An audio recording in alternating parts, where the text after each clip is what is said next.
This is 99% Invisible. I'm Roman Mars.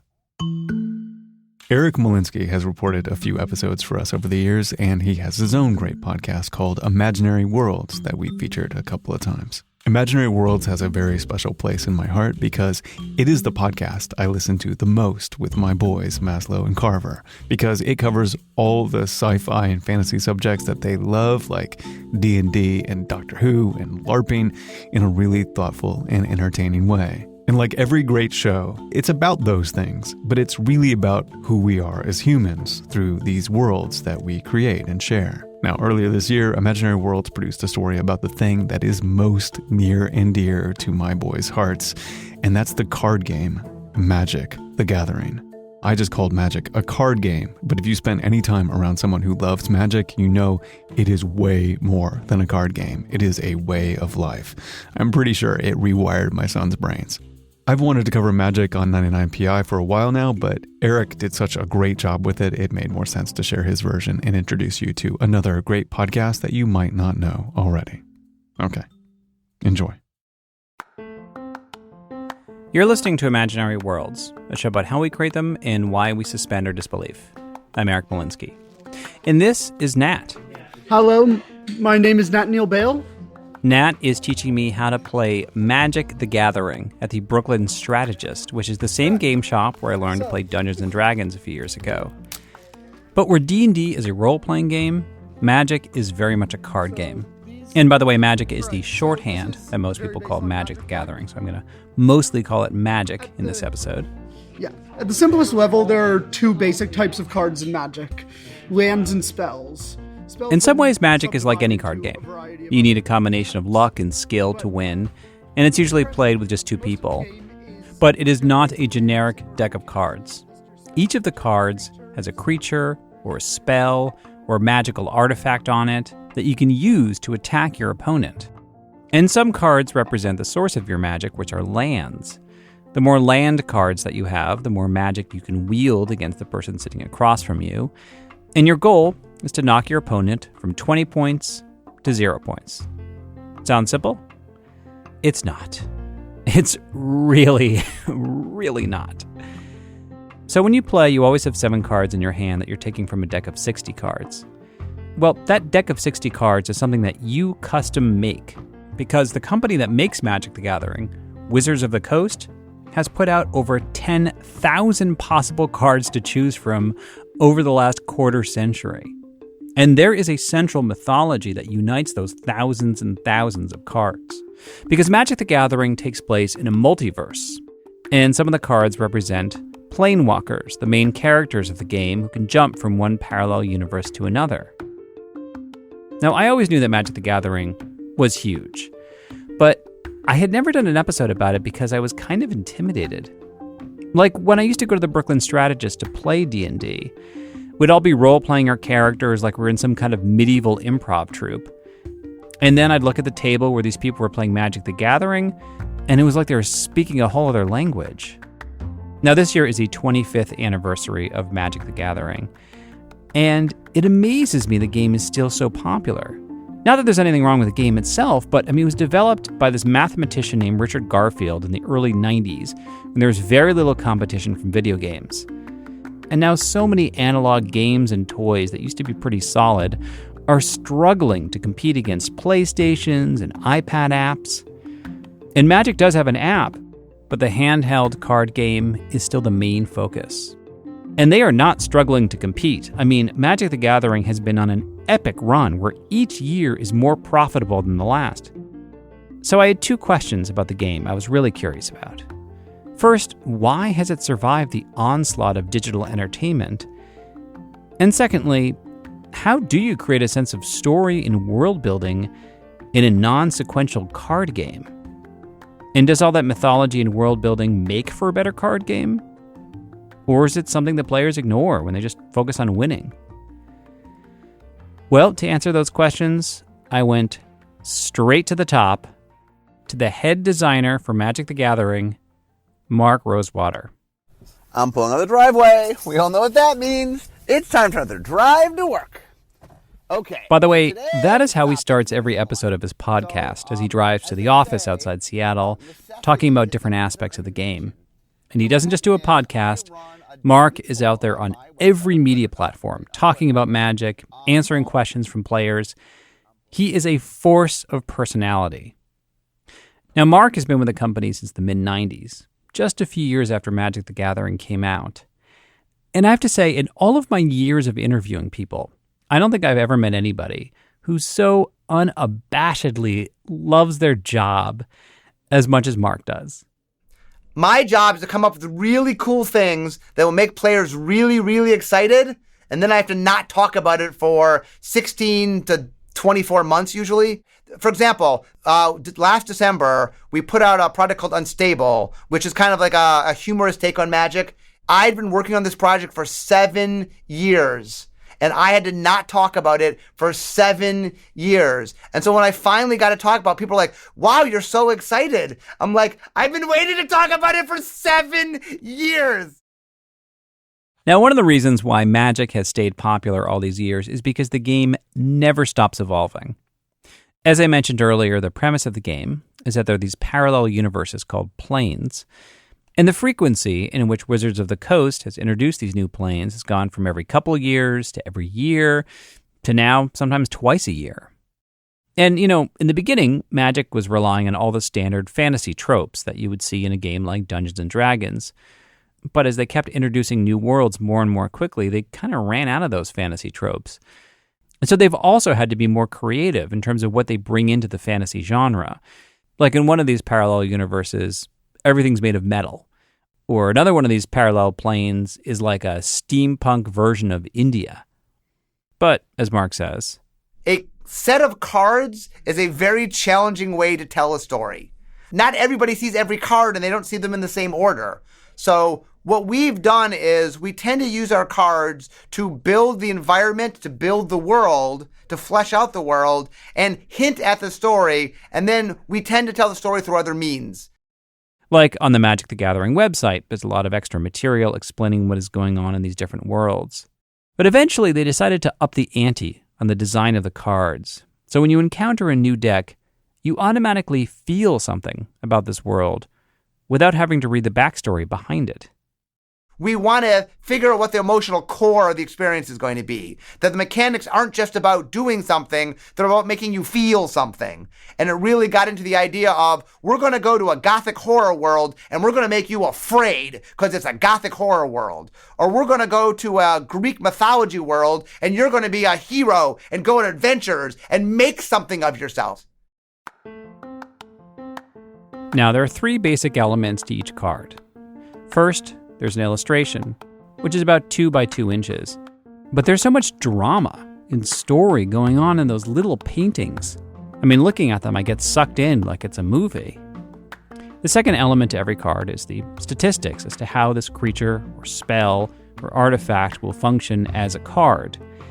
And I did not realize how many different ways a card could behave in a game. I mean, it is endless in terms of how many points you gain or take away from your opponent, whether this card is better used on the offensive or the defensive, how many times you can use the card. And the game mechanics aren't random. They reflect the personality of what's on the card. And the third major element to every card is something called flavor text, which are basically a few lines of poetic description. But even the flavor text has gotten more ambitious over the years. Not in terms of how many words they can cram into a card, but how succinctly they can paint a picture of a broad story beyond that one card. Back when I used to write flavor text, one of the things was, it was a lot like poetry. It was a lot like, how can I convey as much as possible in the smallest amount of space? And one of my favorite pieces of flavor text, there's a card in a set called, we went to this icy world that's called Ice Age, and there's a card in it called Lurgoyf, which was this horrible monster, loosely based on some Norse stuff. The flavor text on it was, Ach Hans run, it's for Lurgoyf, last words of Safi Eriksdottir. And somehow just like this idea that this poor woman, that like the last thing we learn about her is she's scared to death because she knows how horrible this creature is. And she is right, because that's the last thing she ever says. And as much as Mark loves to talk about the game, there's one aspect that he's actually the most passionate about. It's called the color pie. And when I first read about the color pie, it just seemed like sort of an esoteric part of the whole game mechanics. But then I realized it is the lifeblood of the game. It is the thing that makes you feel like you're actually wielding magic when you play with the cards. Because all of the cards in Magic the Gathering are divided into 5 colors. The cards are either white, black, blue, red, or green. And each color represents a different philosophy of magic. So white magic is about control, order, and whatever works for the collective good. Black magic promotes ruthless individualism. Red magic is fiery and passionate. Blue magic is brainy, intellectual. Green magic is in harmony with nature. One of the neat things about the color pie that I love is it explains motivations in a way that doesn't demean the motivations. Like, one of the things that's really interesting, it's made me think about life a little differently, is nobody's right or wrong. They just have a reason for doing the things the way they do them. And it's like, oh, well, what are their motivations? And, well, if you're motivated by this, then it makes sense you'd come in conflict who's motivated by that. I can argue, and I can argue any color from any perspective. Like, one of the things I did for fun, because I'm a writer, is I did an interview in my articles where I spent a whole column with each of the colors, interviewing the colors, having the color explain from their perspective why they do what they do. So how did this all play out back at the game shop when I was learning how to play from my instructor, Nat? Yep. Each color has a very distinct personality in gameplay. Like, the colors you use tend to define what your deck does. Now, in my first game, I played with a deck of cards where everything was red. So the magic I was using was fiery and impulsive. And that's my natural instinct when I play games, which is why I often lose, because going on impulse is my downfall whenever I'm supposed to be thinking strategically. Meanwhile, Nat was playing with a deck of black magic, which is all about sucking away your opponent's energy and using it for yourself. And you're going to take 1 damage from the Tattered Mummy. Well, I only had 1 point left, so I'm dead? Yep. Oh. Brady Dommermuth was a lead writer on the creative team of Magic. And he says when he would work on developing a new set of cards, he always thought about how the story they're telling with the cards should reflect the experience of people playing with the cards. Magic defies one of the most common ethos prescriptions in fantasy. And by that I mean, what's the basic moral message of the story? In fantasy, a lot of times is, sure, you're the chosen one and you're destined to save the world, but you're going to need your friends to help you out in doing so. But in Magic, I felt like, in terms of the story and the world design, that form needed to follow function. And in Magic, the vast majority of games are played 1 versus 1. It's you versus me. It's my deck versus your deck.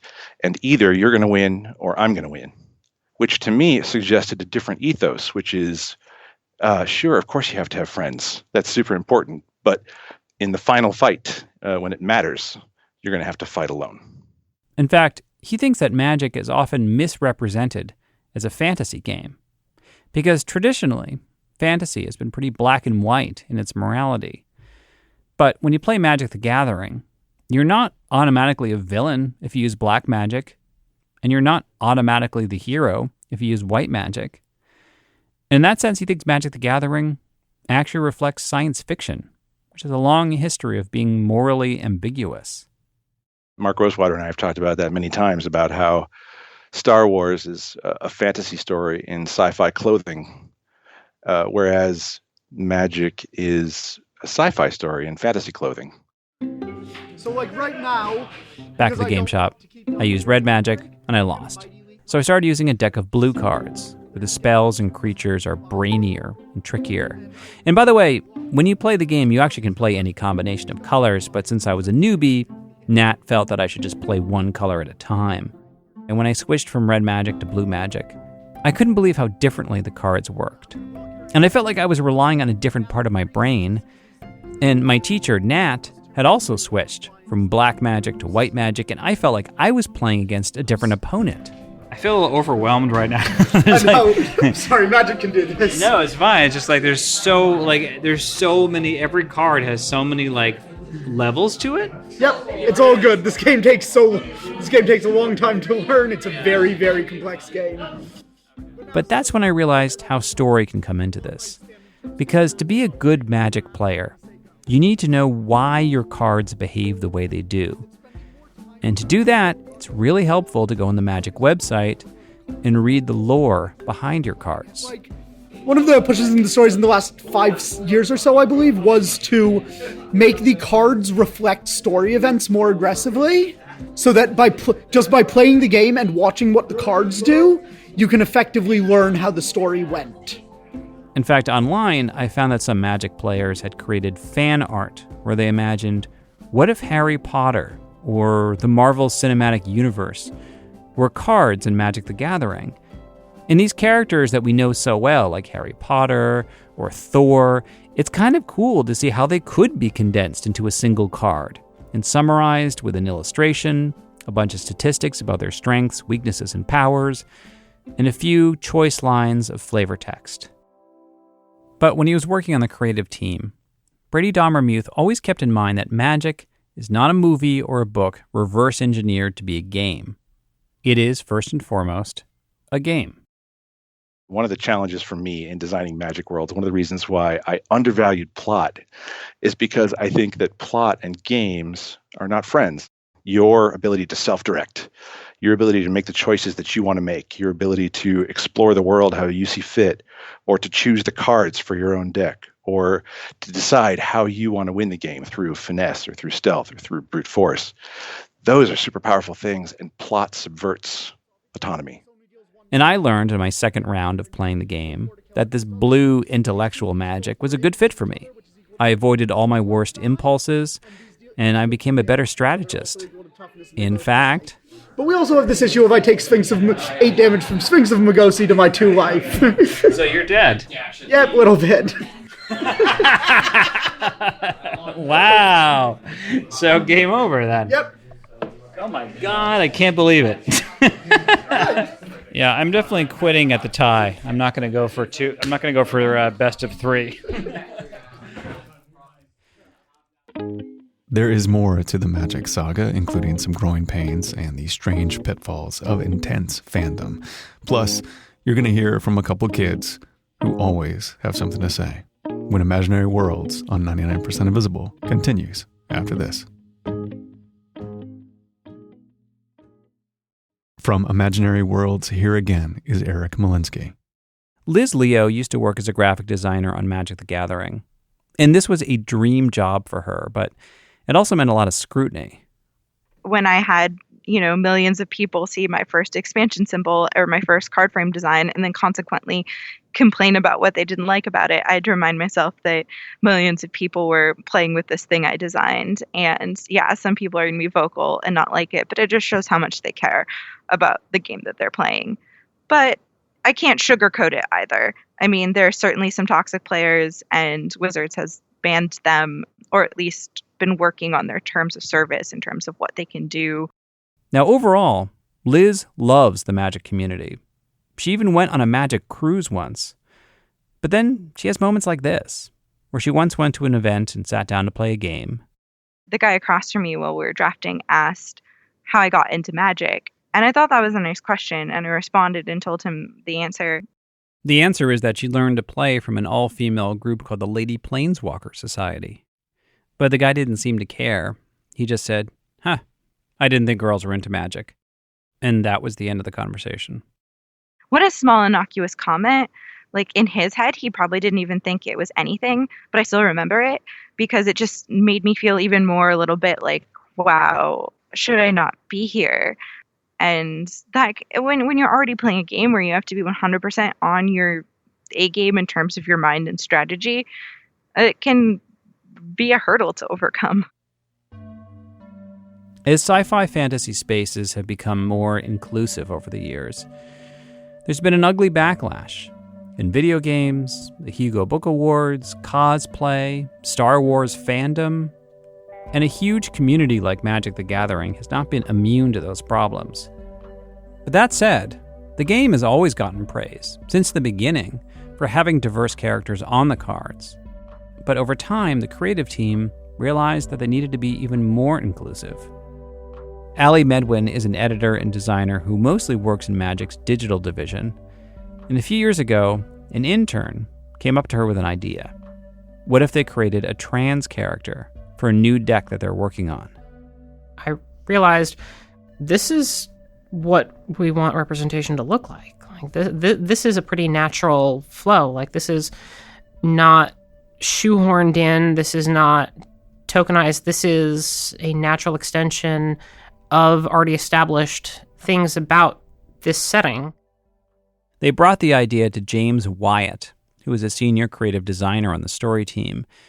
And this turned out to be a personal project for both of them. Ali is trans, although she wasn't out at the time. And it's for James. My daughter is trans, so I said, I need to write this story for her sake.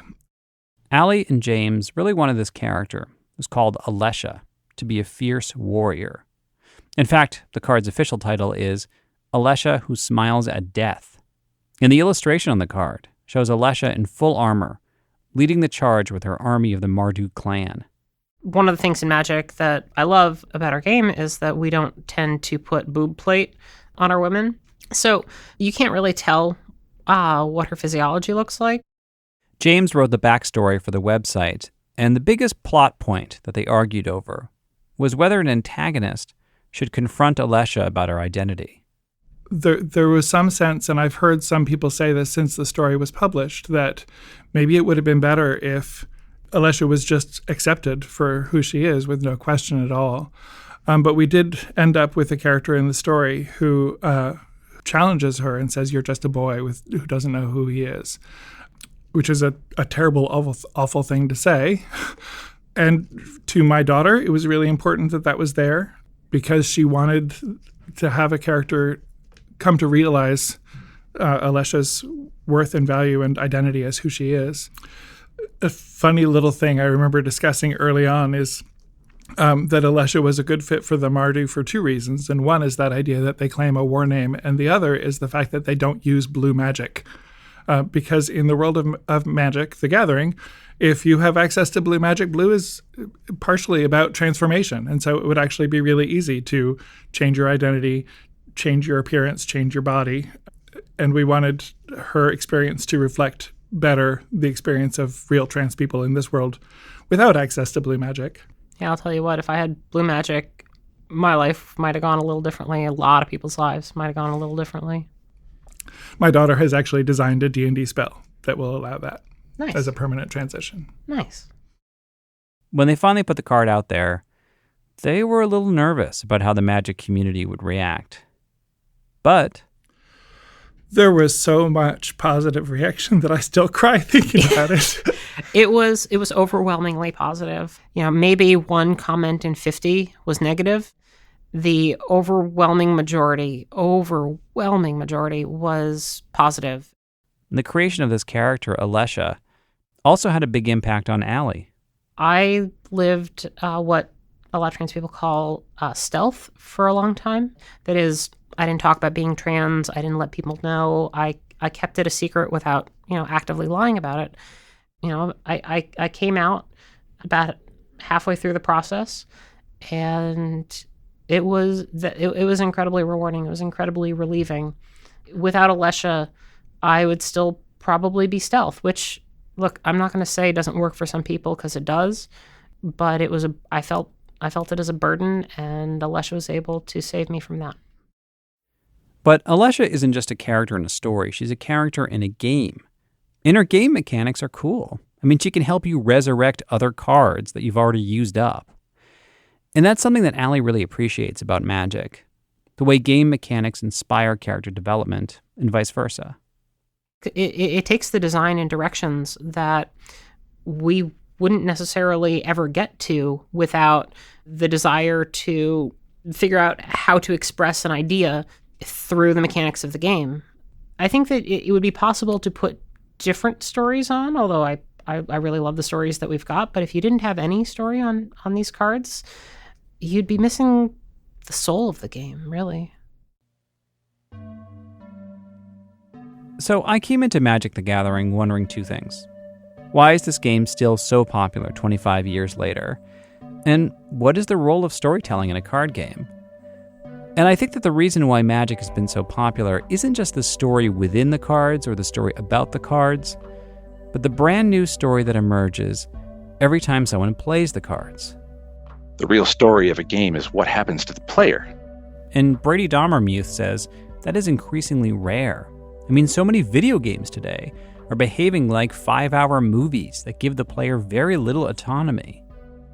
In an era where so many games are played alone in front of your PC or in front of your console, Magic requires this community, requires this human presence. It's compelling enough in its mechanics and its gameplay and systems that it wants to hold on to your brain. It wants you to explore its complexities. But in order to do so, you have to interface with other humans. And because of that, it ends up being this naturally viral thing where if I want to see if my new deck works, I'm going to have to find somebody to play it against. In other words, the magic of the game is real-world human interaction. And real-world human interaction is in short supply these days. Well, that's it for this week. Thank you for listening. Special thanks to Nat Bale, Mark Rosewater, Allie Medwin, James Wyatt, Brady Dommermuth, and Liz Leo. Magic has some of the best fantasy art out there, and I don't even feel ashamed saying it. I asked Liz if she has any favorite cards. I love the card Hydra Doodle. It's this Hydra, but it's also a poodle, and all the heads are off doing weird, crazy things, and the flavor text is less housebroken than housebreaking. That's good. It's a good card. It's really cute. Imaginary Worlds is produced by Eric Molinsky and Stephanie Billman. You can find it at imaginaryworldspodcast.org. We'll have a link in the show notes. So when it comes to magic in particular, my boys Carver and Maslow always have something to say. What do you gotta say, boys? Hello, my name is Carver, and I play Magic the Gathering. My favorite thing to do in formats is to try to find a combo or something like that is so good that it will end up destroying the format. It's unbeatable. For instance, the copycat combo. The copycat combo is where the person who made it found a way to make infinite little cats to attack for infinite damage by around turn 4, and it was ridiculously consistent at it too, and every time it won. And it turns out that no one could beat it, no one could find a way to beat it, and everyone who didn't play the deck lost. And eventually they found out that it was so good that both cards needed to be banned and taken out of the format entirely so that it wouldn't go on like this. And so your goal is to find another one of those. Yes, it is. My name is Maslow, and I also play Magic the Gathering. I prefer playing the Izzet colors, which are red and blue. I like to play a lot of instants and sorcery cards, and I normally play a little too many creatures for that type of deck. The great thing about instants is that you don't need to wait around while it's other people's turns. You can do stuff. As long as you have enough mana for it, you can play instances on other people's turns. What's an example of a type of instant card you can play on someone else's turn? For instance, get it? There's a card called Sonic Assault, and I normally would play this on an opponent's turn when they're attacking, and I'd say, before attacks resolve, I tap, insert creature name here, and that makes it so it can't attack. And as an added bonus, the controller of that creature takes 2 damage, because that's another feature of the card. Cool. That was for a few of you old school diehard fans. Happy 2019. 99% Invisible is a project of 91.7 KALW in San Francisco and produced on Radio Row in beautiful downtown Oakland, California. We are a proud member of Radiotopia from PRX, a collection of fiercely independent and fascinating podcasts. Find them all at radiotopia.fm. There's a brand new show next week produced in-house, so stay tuned for that. It's Mini Stories Part 2. Happy New Year.